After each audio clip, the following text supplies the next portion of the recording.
like Joseph Butler, not only because he declined to be the Primate of Canterbury, but that he did so out of a sense of who he was really called to be.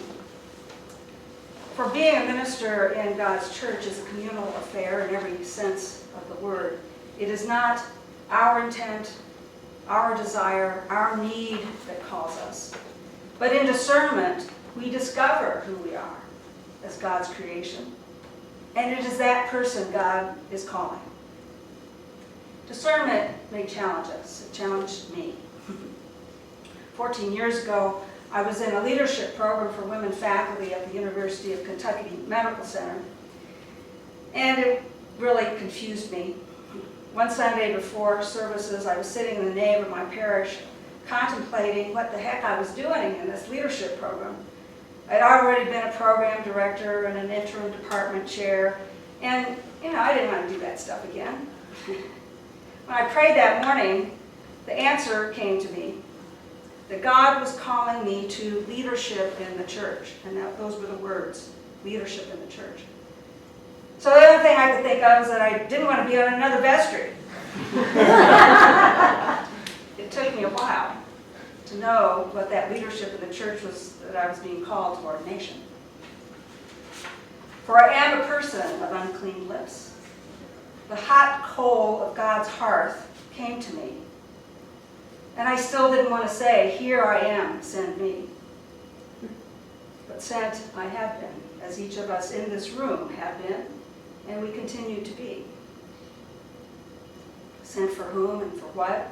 Only God can help us with those questions, whether in the context of our faith community, within our neighborhood, our families, as we sit listening for that small voice of God that some days whispers in the cacophony of life. Some of us hope that through this week of listening, learning more about ourselves and the communities we lead, and we read and listen to one another and share our stories and worship together, that maybe we can answer some of these questions about being sent.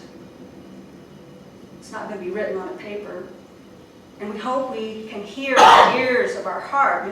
Those are those ears that we hear in prayer and contemplation, that discern in quiet, where we become aware of the mission of God we've been steeped in, the mission that we're swimming in. To be touched by the hot coal of God's hearth is to be purged of the voices that would come out of us in reaction, whether to anxiety or even our own lack of confidence. The hot coal of God's hearth takes those things from our lips and gives us new lips to proclaim that God has already come near through us.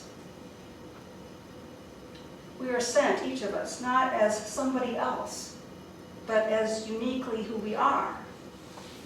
We have the temptation, perhaps, to be someone more important, more skilled, more sure of ourselves, more whatever we feel good ministers are full of. The truth is, we are full of those good things already.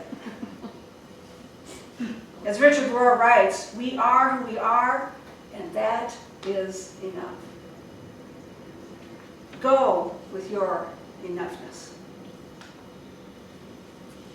Amen. Amen.